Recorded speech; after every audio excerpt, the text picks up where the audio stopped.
Alrighty, ladies and gentlemen, my name is Gerardo Villavicencio. I am the editor-in-chief here at GQ. I have been here for about a year now. This is my contact information. If any of you have any questions, please reach for me after the presentation. Ladies and gentlemen, GQ is the authority of men. For more than 50 years, GQ has been the premier men's magazine, providing definite coverage of style and culture. With its unique and powerful design, work from the finest photographers, and a stable of award-winning writers, GQ reaches millions of leading men each month. The only publication that speaks to all sides of the male equation, GQ is simply smarter and sharper. What is GQ? Gentleman's Quarterly is a monthly men's magazine focusing on 3 things: fashion, style, and culture. Some of the article topics in GQ vary from each month: food, movies, fitness, sex, music, travel, sports, technology, and books. As you can see, some of our covers vary. Some of them are more fashion, some of them are more kind of like on a sexual side to appeal to the men for them to buy our magazine. The beginnings.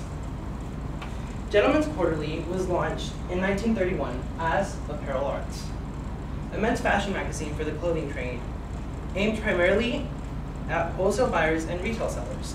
It was sold to companies in order for their sales associates to reach out to customers and give them fashion advice. But the thing was that the retailers were leaving the magazines out on tables for their customers to sit, and the customers were taking them home, which is when the Apparel Arts was adopted by Esquire in 1933. After 24 years of being adopted by Esquire, Apparel Arts began to sell to actual customers in 1957, which is a very big significance for GQ. Apparel is dropped from the logo in 1958 and establishes Gentleman's Quarterly in 1958. The GQ 80s. 1980 is the Condé Nast publication. Condé Nast Publications buys the publication in 1980. Condé Nast has a different vision. They completely swipe off the whole entire team and hire a completely new team. Art Cooper is the first person to be hired. Condé Nast hires Art Cooper as an editor, and he changes the course of the magazine by introducing new articles beyond fashion and creates a new vision for GQ. GQ versus Esquire. GQ is later established as a competitor for General Men's magazine called Esquire, which is kind of ironic because it is its former owner. Let's talk about GQ International. GQ is published in 19 countries and in 6 continents. Let's start with Europe. France, Spain, Portugal, Germany, Italy, and the UK. And Turkey, quarterly. It's not by month like it normally is. So for Asia, we have China, India, Russia, Taiwan, Japan, and South Korea. For North America, we have the United States and Mexico. For South America, we have Brazil and all of Latin America. It's 1 issue for each country. So in Africa, we have South Africa, and in Australia, we have Australia, and New Zealand is planning to be on the next issue of GQ.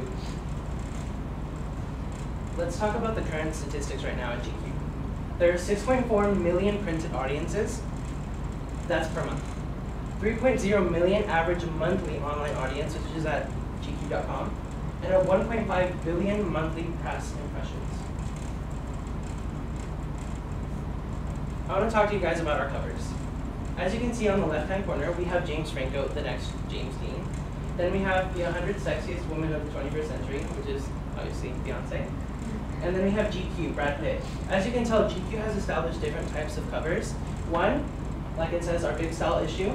GQ publishes different style issues every year. They have a spring, a summer, and a fall. They do not do winter. And they also do the top 100 movies, the top 100 women, the top 100 men, and the top 100 companies in fashion. Ladies and gentlemen, before continuing, I would like to explain to you one of our newest projects here at GQ. GQ has been working on something more digital, something beyond the covers of the magazine. For the past couple of months, my team and I are here to unveil the newest addition to GQ.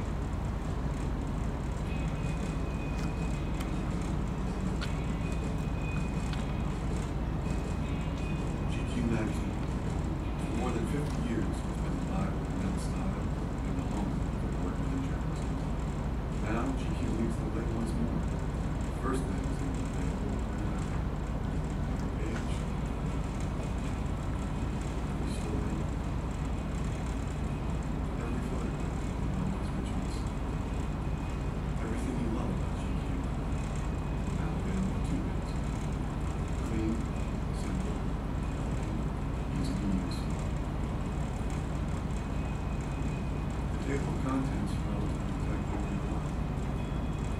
Read GQ or important comment and you experience the latest issue in iPad on its phone. Read articles, slideshows, or trainings.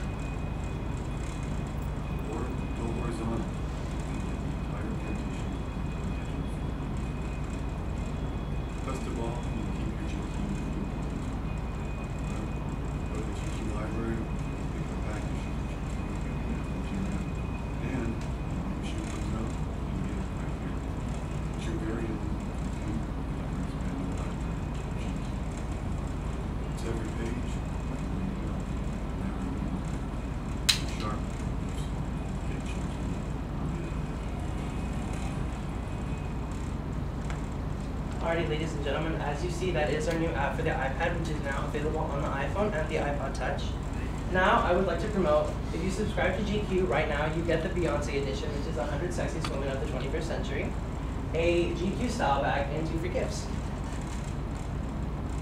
Now, ladies and gentlemen, I hope that out of this presentation you've received 3 things. 1, the history of GQ. 2, the statistics and the international aspect of GQ. And 3, the unveiling of our newest edition, the GQ app for the iPad. Are there any questions?